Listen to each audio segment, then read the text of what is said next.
Salam, perkenalkan nama saya Pinky Fernando Pau. Saya dari STTB Medan, saya masih tingkat 1. Pada hari ini saya membahas yaitu program studi pastoral counseling. Latar belakang program studi counseling yaitu di dalam kehidupan sehari-hari setiap orang pastilah akan mengalami suatu interaksi dengan orang lain.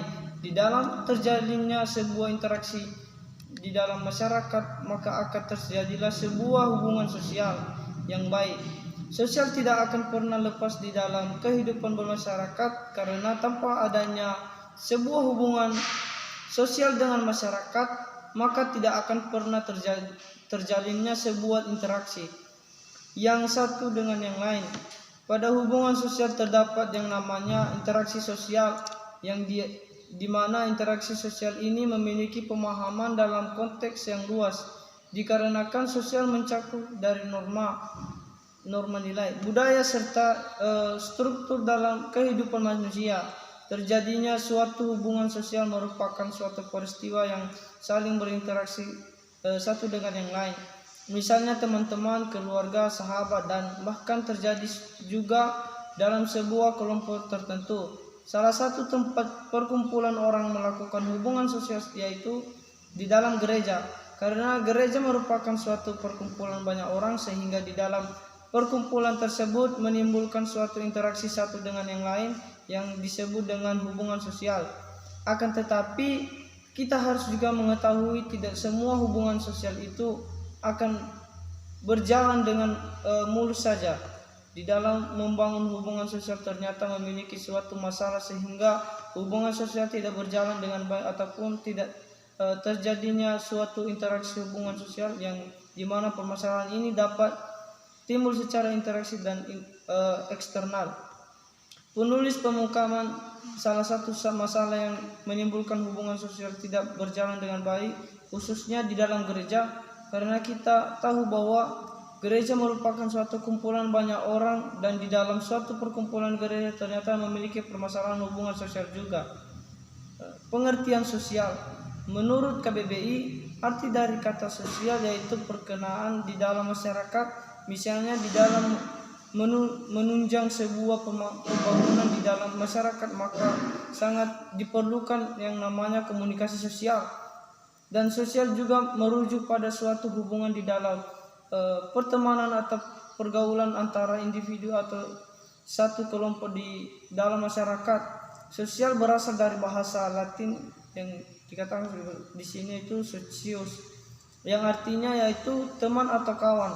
Sosial adalah kemampuan suatu individu dalam berinteraksi serta berkomunikasi pada orang lain dengan hal yang berkaitan dengan kehidupan masyarakat, norma, nilai, budaya, dan juga kebiasaan yang dialami oleh suatu individu dalam bermasyarakatan. Untuk lebih memahami dalam pengertian dari sosial ini, biasa kita lihat beberapa dari menurut para ahli sebagai berikut, yaitu yang pertama, Philip mengatakan bahwa sosial itu adalah sifat dasar dari tiap-tiap individu manusia. Yang kedua, Lewis merupakan suatu yang dihasilkan serta ditetapkan dalam setiap proses dalam interaksi sehari-hari di antara warga suatu negara dengan pemerintahannya.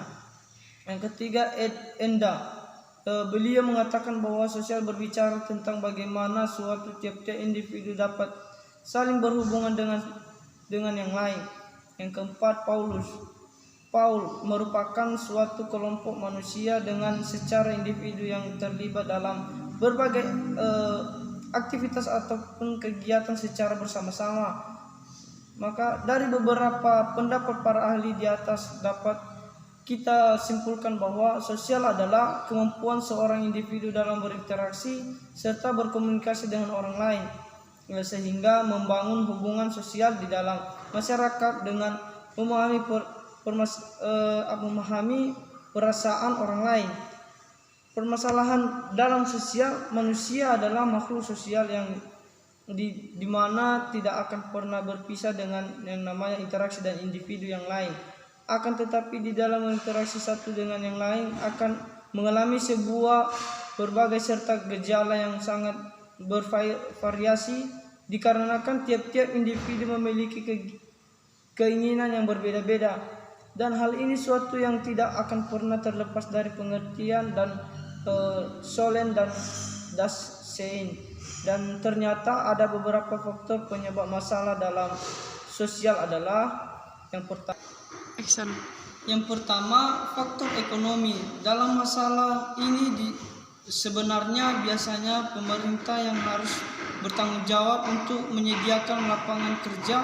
Jika masyarakat mengalami masalah ini akan mengakibatkan sangat eratnya anggota masyarakat untuk melakukan tindakan kriminalis, dan kekurangan ekonomi dapat dijadikan suatu alasan atau pembenaran dalam melakukan tindakan tersebut. Yang kedua, faktor biologis.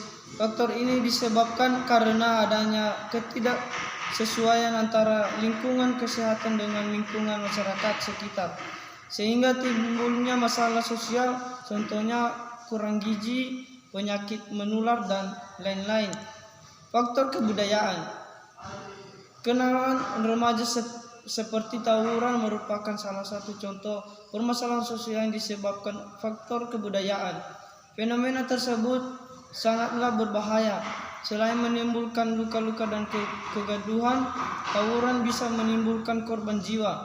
Pada hakikatnya, faktor kebudayaan ini hubungan dengan unsur-unsur kebudayaan seperti norma, nilai, kebiasaan, dan lain sebagainya.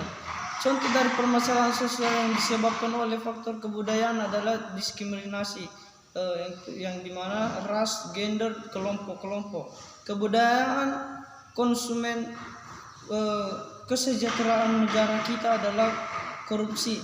Fenomena tersebut merugikan banyak sekali pihak termasuk masyarakat secara luas. Yang keempat, faktor psikologis. Faktor psikologis masalah ini biasanya muncul jika psikologis suatu masyarakat sangat lemah.